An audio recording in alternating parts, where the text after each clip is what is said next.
waliwo obubadi bungi Museveni n'aba NRM batandise okuleeta mu kalulu kano naye Munnayuganda okuli okudisqualifyinga abantu okuli okufrustrating abantu kyaleese naye Munnayuganda kyesagala kimusagala weeraliikirire Uganda eno nabagamba egenda kukyuka oba itya kyokkola njagala nnyo nzigula amaaso gammwe nkulage ekintu ekigenda mu maaso the real fight ogirabe then wona amala okugiraba ogenda kukola ki ogenda kukitegera what is going on mu ggwanga lyaffe erya Uganda egenda kukyuka come rain come sunshine wabula uno bu tactic wakyandise okukosa twalabyeko ziganga nga zirumbye Honorable Joel Ssenyonyi gye babadde ekibuli ganga zalumbye basindisa ba NRM nga bambadde amasaati ne bakwata n'ebipande bya Museveni batandika biwandika naye nga venue erina kuba ya national unity platform ekintu kino kye kimu twakirabako ne mu Western Uganda eyo nga His Excellency Kyagulanyi akoze eki agenzeeyo nakugamba ono ebintu ebimutaasa bibiri balina ebintu bibiri ekintu ekisooka okumutaasa bakiyita internal conflict oba civil war singe balukawo within nga kati ekintu kino agezezaako nnyo okukipanga ku tribal lines naye ng'ekintu kikoze ki kikyamulemeredde kati ekintu kyali mu kulizotingako ayagala akola ekintu kya Haiti njagala mujjukire ebiseera ebyo mabega muli yabadde atambula mu ghetto ez'enjawulo ng'agenda mu ghetto asisinkana agundiza mbu azimba ghetto structures naye nga ali mu kuzimba big gangs okitegera bisobole okuteekawo chaos oba chaotic condition yonna asobole okujustifyinga ekintu kyebayita ekyo ekintu bakiyita batya si kuddita tebagita kuddita wabula bagiyita erinnya lyayo linvudde mu mutwe naye nga nja kulijjukira nja kuba nga ndikutegeera mangu ago omusajja ono ekintu kyali mu kubala nga ayagala akikozesa amagye gateekinge over then we gamala okuteekinga over bakita state of emergency alangirye state of emergency kati essaawa eno ye mutaasa yokka naye ng'ono omusajja tasobola kalulu ate buli we tusemberera buli lunaku ebiseera bikola kibimuggwako kati alina amapeesa abiri ku mmeeza alina eppeesa lya dialogue ng'ayitira mu iPod then alina n'eppeesa ery'okukozesa big gangs okugezaako okulumba senga wabeerawo sikafu wakati w'aba national unity platform nabo then eri biganga bi-activating bakole ki basobole okwescalating embeera then afune ekintu ky'omu Haiti kati ekyali mu kubala naye we shall give him no chance tetugenda kugimuwa tujja mutwala paka mu kalulu asaaga so Munnayuganda ekintu kye njagala gwe otegeere ekintu kimuna kugamba His Excellency Kyagulanyi alina ekintu kyeyakola omusajja ono mwena abasinga temunnakiraba but njagala nnyo nkubikkula amaaso go olabe the real policies is at play the real policies are active in Uganda the real policy makers mwe bali mu Uganda awo bakola ki era ebintu babitambuza n'okuobservinga buli kimu ekikola ki ekigenda maaso Uganda egenda kukyuka come rain come sunshine njagala tusooke tutunuulyeko eggwanga lya Congo lyerino wano ekitegeera lyerino wano eggwanga lya Congo wetu werifa ne rapazo wetu webadde epangibwa mukijjukira kino bano baali mu Kata Tshisekedi ne Paul Kagame ne balemererwa okakana nga tufunye zino endagaano za waggulu ez'omu ggwanga lya United States of America this was mineral deal for security in exchange for security so Felix Tshisekedi yali alina okuwaayo minerals 50% ez'eggwanga lya Democratic Republic of Congo asobole okufuna security okumutaasa kabinja ka M23 kwebagamba nti kali backed up by Kagame owa Rwanda okitegeera okusobola okufuna ki okufuna gundi eyo kubanga baali bamutaddeko ekibuli ky'amaanyi nga Sadaka gye bali Sandifu gye bali amagye gaali mangi nnyo naye nga tegalina kigakolayo ng'ekintu kye bali mu kukola kuba bya bugagga bya Democratic Republic of Congo okitegeera ate Felix Tshisekedi kwe kugamba nti kati kantalafiya nsobola okukola ki nsobola okumaliriza zino ziganga okuzijjayo then ntaase n'eggwanga lyange okugwa mu katuubagalo akaki ak'okuba nti lisaanawo so Felix Tshisekedi yakola move eyo yali bold enyuze nabagamba that was a bold move eyo bold move yennyini nze naga His Excellency Kyagulanyi niwe kinaba kimwetaagisa kwata 50% by'obugagga bya Uganda agiweeyo it is okay as long as tufuna ekintu kye bayita peace the remaining 50% bitumala kakati essaawa eno njagala mbulye ku by'obugagga bya Uganda ofuna percentage ki togimanyi bayinza n'okuba nga batukuba 80 in fact batukuba 100% kubanga sente tebazitulagaako sente eziva mu gold sente eziva mu nnyo sente ezivaawa tebazitulagaako batulaga bulazi nti twewola amabanja tukola ki n'amabanja tegasasulwa kakati bwe batugamba tugenda gabana 50 tusule nakino lya tuba tukyafa kiso endagaano zino omusajja ono alina okuba nga yabitambula byonna nabikola kino bikwato kati waliyo ono omusajja ono akimanyi tumutwala mu kalulu tugenda kumuggyako ekintu kye bayita legitimacy ate kasita tumuggyako ekintu kye tubayita legitimacy aba takyalina monopoly ku violence nkiddamu senga tumuggyako ekintu kye bayita legitimacy abeera takyalina monopoly ku violence kati obalaba agezaako nnyo okuteekawo embeera wasobole okubalukawo sikafu wakati wa National Unity Platform ne kino NRM kati kyagala okulaga nti it is about NRM versus National Unity Platform nenga kino ekintu kiri about Uganda versus NRM okitegeera akabinja akatubye which is equivalent to colonial masters the British and America versus Russia ekintu wekiri mu Uganda wekiri wekigenda maaso so naye nze njagala nnyo nkulage nkushapingire nkulage the real powers amaanyi agacolonizing ensi oba amaanyi agafuga ensi yenjagala ennyo nkulage nti gajja dda mu Uganda era mwegali just balindirira time tikakati ono akimanyi just gwe munnayuganda gwakimanyi kyobola amuddeyo ku app bwammwe gye munywera obusera ne baga abazungu bano bye bafuga ensi oba okyagala oba tokyagala bano bye bafuga ensi bwe bazze mu ggwanga ya Democratic Republic of Congo ne bagamba kati biggwe bibaddewo okumala emyaka aga asatu ne bagamba Tshisekedi sayininga wano era nga bayita musajja ono gwe bayita Masandi Boris yasobodde okubimaliriza era abagamba mu video ke nabazanyirako awo emabega ndowooza kali ku TikTok tekali ku YouTube kwa YouTube eno twakatandika ogikubanga tuteekako videos nja kubijja kuddamu ka video ako nkabaleetere Masandi Boris abagamba nti kati yesawa muve basi ekyo tulina nasasale tuzo okukola kyo kubajja nenga baali bafugumye baali baganye osiga ne bakola zi process nyingi Rwanda agreement simanyi Rwanda process Nairobi process byonna nenga byonna byali bya kibbinga basibirako ki longa bangala longevity yabwe mu ggwanga erya Congo mu meeting zigenda maaso okitegere kino kyopaka Felix Tshisekedi yatuuka n'akola kino yeetamu so mifaananyi awo Felix Tshisekedi ng'asinkanye Joe Biden w'eggwanga erya America nagamba eno yonna twatuukayo dda nkiddamu eno yonna twatuukayo dda ne paka ne tugenda paka Bungereza so colonial master waffe nti nayo yonna twakola twatuukayo dda kati kyovula bw'ono omusajja ali mu mbeera ey'ekizibu kati ateza amapeesa abiri naye ng'eppeesa erimu tayagala ddikwata erya dialogue alaba akasajja kagenda kuba kamufukamiza kagenda kuba ne bargaining chip nga kinga nene kati at least yagamba kaleete chaos ya Haiti ejje mu ggwanga kati ne statement yogera akalulu simanyi akalulu bw'omala okuloda agenda amagye gajja kakkumira byonna bagezaako kuteeka mu intimidation kutiisa ekyo kye basigalizza okukola nenka teri kirala kyonna kye basobola kukola apart from that so ngezaako nnyo okulaga zino powers zino colonial powers gwe munnayuganda gwe nawe naatidde agamba oba Uganda enakyo kuba tekyali njagala nze muntu nuuli mwe mundaba nkola video zange mundaba nina panic yonna sina panic kuba you know the real policies how they work so betwa abaludde nange twajja nga tuwagira ekiso ensonga y'Ekongo ena bazze mu following nembagamba nti ensonga y'Ekongo bweti wegenda okugwa America nga kaze kitegeeze wedde okitegeera twamaliriza nga tusayininze endagaano obutaddamu kuba masasi gonna mu ggwanga eryaki ya Democratic Republic of Congo bannansi ba Congo okudda ewaabwe okulaba nti zino side ebbiri zijja nezikola ki nezikwatagana mu mikono bano bebateekako emisango byonna mu America yakola ki yabimaliriza so kakati bano bwe bakitegeera nti tuba baleetedde ab'ettabbu bagezaako nnyo okucakyala agenzeeko mu Russia agenzeeko China afuna obuyambi naye tasobola kubikola nga third factor takola kitagina kati agala creating chaos within the third factor nakugamba third factor eno kuba capitalist oba determining factor y'aba capitalist ye people power nkiddamu determining factor y'aba capitalist ye people power he who has numbers yawangula kati bino nawe iso byazenga abagamba akabokisi sike kasalawo akabokisi ako ke kasalawo next government ke kagisalawo kyovula mwine okukira akabokisi ako mu bakuwa akalulu balime kukola ki balime kukwasaamu okigayo ba capitalist nabo gye bali bagambe kyekyo Uganda has decided kubanga tugenda kubala bupapulo then ko bagenda okusinzira bagambe Uganda has decided kati bino nawe iso byalimu tya akakapapula sike kasalawo simanyi biki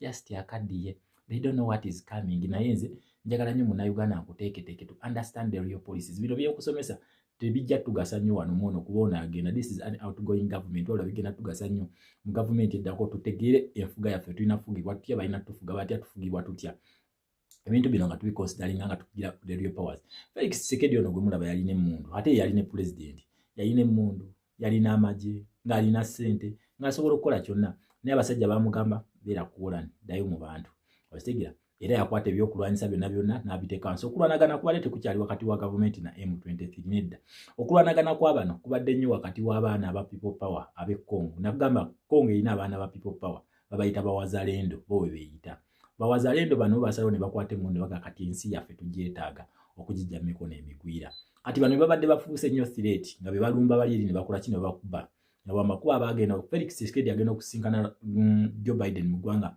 erya Angola okutandika bino ebintu olwedde ebitundu nga Bukavu, Goma, Walikale, Uvira byali bimaze okukola ki ogwa mikono gya M23 ngonaku waliwo wetwogerera nti Walikale ne Uvira byonna byakomawo dda mikono gya gavumenti kati basigaze ekitundu kye bayita Goma ne Bukavu okawuka bakyali mu kukola ki mu kuteeseza so kulagako the real powers gowe nawe nanjagala okunga omuntu omugambe genda olonde munnayuganda mugambe genda olonde we are going in the new Uganda nkiddamu simanyi oba ndibaawo because I don't know what tomorrow might bring tugenda mu new Uganda come rain come sunshine that is an assurance gye nsobola okubawa leero ng'ennaku z'omwezi 17 tugenda mu new Uganda kati bino byonna byali mu kukola these are kicks of a dying horse ali mu last days ze zalimu okitegeera. So nze mbagamba nnyo era nja kubateeranga mu buli video gye nnaakolanga NRM muve mu mampaati ge mulaga muve mu kulaga amawagali nti mwe muli bakawagga. We know where the real power is. The real power is in Kavule. Amaanyi agaddala gali Kavule. Kati byonna bye muli mu kukola kyovula bonna bafumbiridde buno bufeke opposition emidumu bagitunuza eno, bano bafeke cultural leaders emidumu bagitunuza eno, bano bannaddiini emidumu bagitunuza eno, electoral commission emidumu bagitunuza eno, naye the real capitalists are there. Omusajja wakugamba nti the world is watching aba ategeeza ki? Jangu wano kushama fati dio ja bitegeera.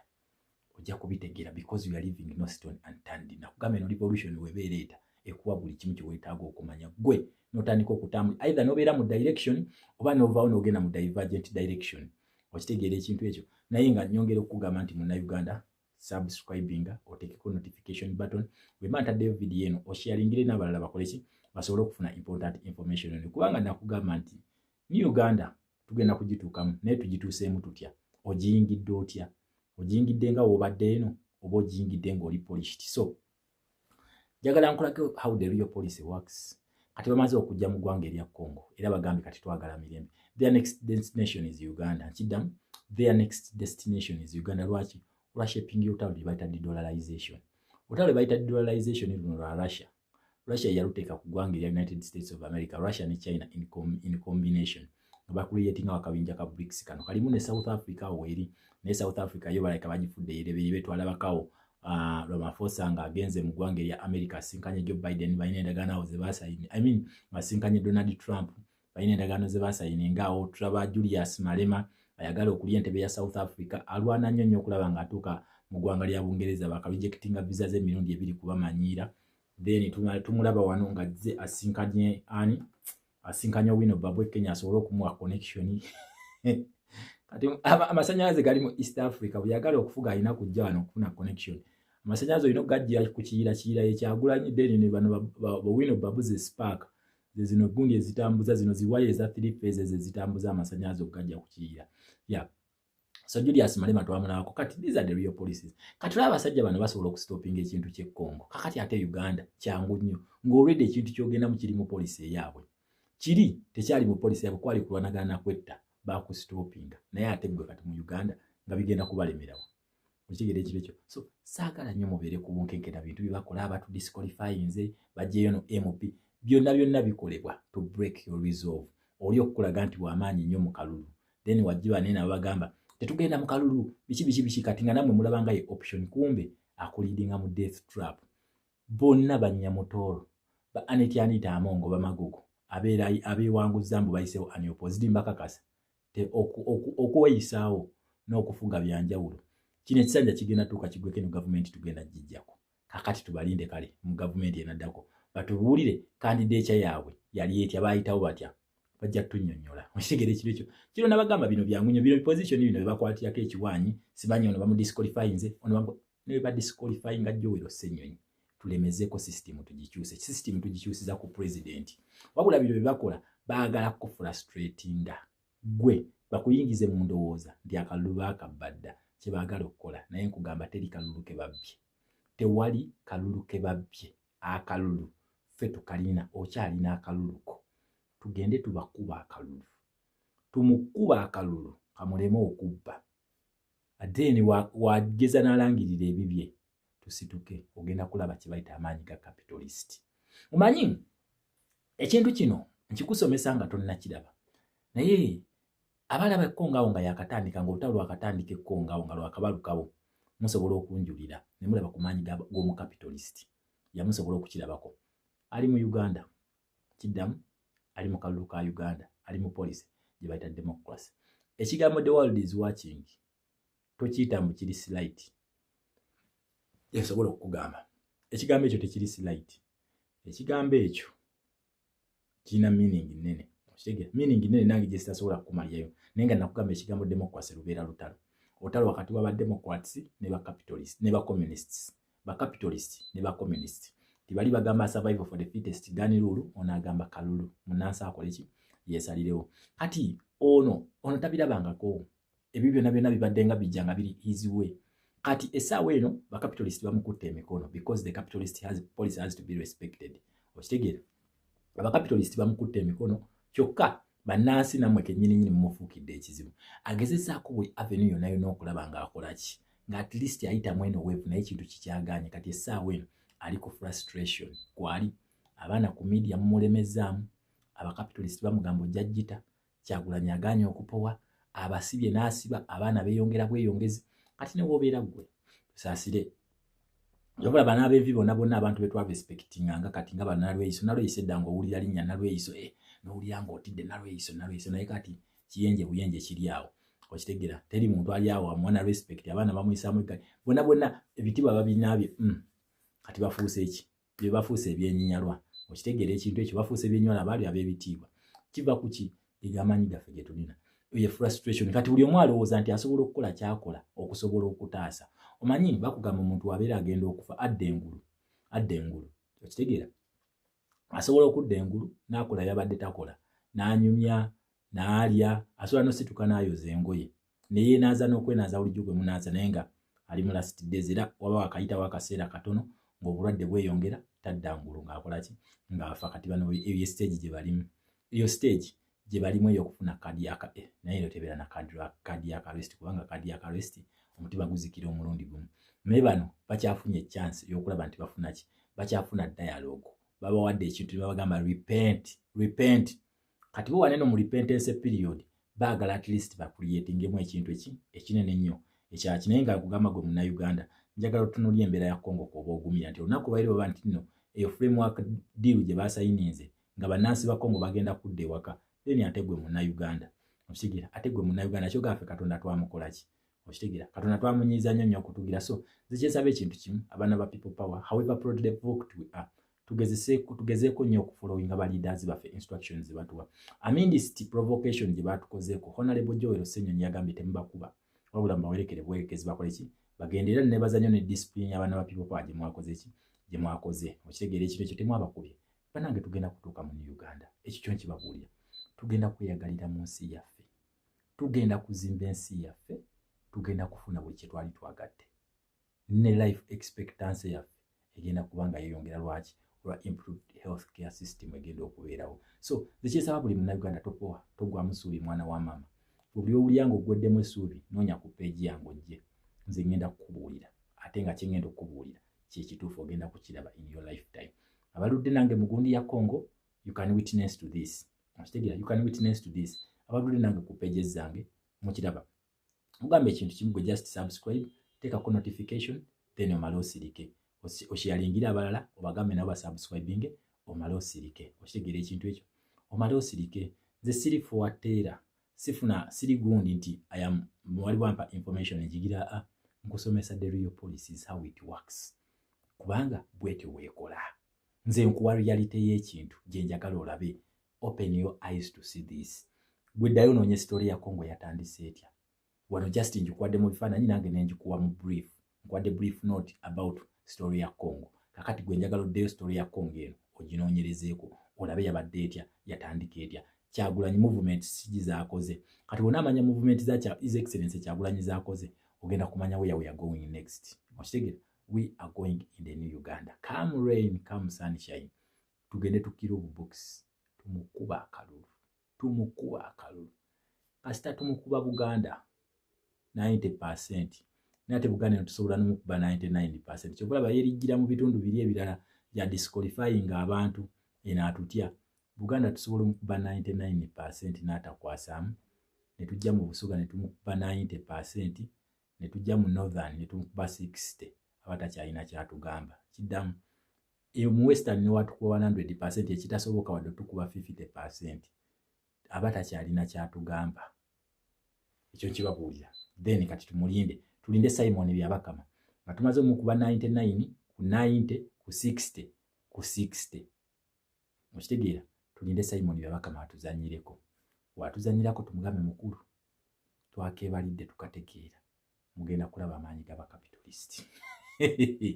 Mugenda kulaba amaanyi g'abakapitalist. Kyokka nze nkola video zange nga ndi byange nnyo. Lwaki? Nze olunaku ba Colonial Masters bano lwe bagamba nti okay, we are in. Kolo nase ekikowe ne ngamba kati kiwedde. Kati frustration yonna gye nali nnina gy'olaba mu kampu ya NRM. So mwaba people power saagala mubeere na frustration yonna. Just relax. Munywe kacaayi kammwe kabakke. Ayina calendars, ayinayo flags bannange tuziweereze. Tukyali mu flag campaign. Gw'ayina ky'osobodde, osobola okuyita ku nze, oba si kyekyo osobola okufuna omuntu oyo yenna n'atugulirayo bufulaga. We need flags. Twetaaga bufulaga. President waffe gy'agenda, abantu beetaaga fulaga. Naye waliwo abantu nga talina wadde n'2,000 ezisobola okugula akantu ako kafulaga. Kati gwe oba nga okaguze ku lw'ensi yo kijja kutuyambako, tweyanzege. So the flag campaign is still on.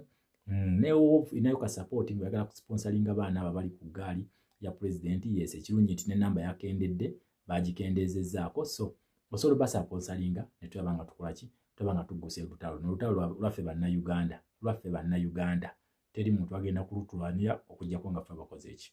Twekwatiddemu nga bagamba Abaganda nti nannyini mufu always yakwata ikola ki, wakwata ewawunya nti bwe tuyagala kukwatawo bali ab'okukyalo be bajja okukwatirawo, gwalina okukwata ewawunya okulaba ng'okola ki, nga mumuwa ekiwummulo eky'emirembe. So kinsaba Munnayuganda, tugenda kuwa dictatorship ekiwummulo eky'emirembe. Etwesonyiwe once and for all, for God and my country Uganda.